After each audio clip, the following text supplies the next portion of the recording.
If you're looking at new launches lately, you probably heard 1,000 times that agents are talking about harmonized projects versus non-harmonized projects. And you probably wonder how will all this affect you. To put it simply, for older non-harmonized projects, developers are able to charge you for your aircon ledgers or void spaces because they are included as part of the GFA. For the newer harmonized project, which is the government land sales, developers can no longer charge you for aircon ledgers or void spaces. So does this mean that we are looking at cheaper purchase prices moving forward? The answer is unfortunately no. Let's use Lentor projects as a reference, as Lentor Mansion is the first GFA harmonized project to be launched in Singapore. The land price for Lentor Mansion is at 985 per square foot per plot ratio, which is really attractive.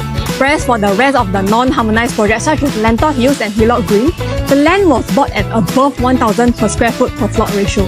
So naturally, you will think that Lentor Mansion, with a cheaper land price and no longer including aircon ledgers etc., it should be cheaper than the rest, right?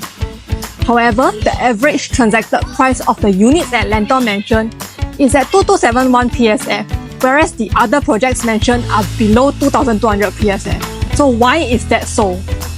So you have to put yourself into the developer's shoes. Now that they can no longer charge you for those aircon ledgers and void spaces, then where else can they get even?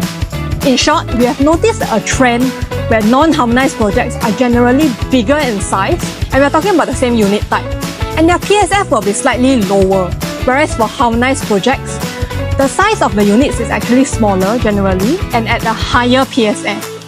So after understanding all of this, how should we then decide which project to go for? Harmonized or non-harmonized? So confusing, right?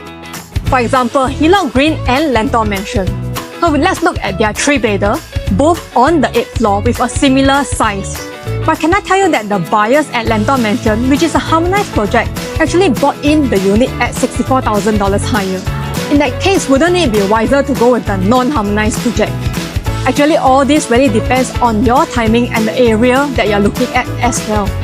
For example, there might be another area with similar competitions between harmonized and non-harmonized projects. But the harmonized project, instead of having a higher PSF as per the trend, actually has a lower PSF. Then the tide has turned, and this might make the harmonized projects much more attractive because they are of a smaller size, lower PSF, and thus a lower purchase price. For example, Nava Grove and Pine Tree Hill would be a great comparison now. Have you seen the indicative price for Nava Grove as compared to the current Pine Tree Hill? It is super attractive. So which project that should you then focus on and which unit can fetch you a higher profit if you buy? So having the right information and applying it correctly and timely can actually give you a savings of $250,000 or even more, which is something I want you to have too. My team has done a detailed research on when is the right time to enter and which project.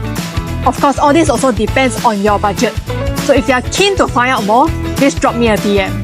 If you find this content useful, please like, share and follow for more. See you!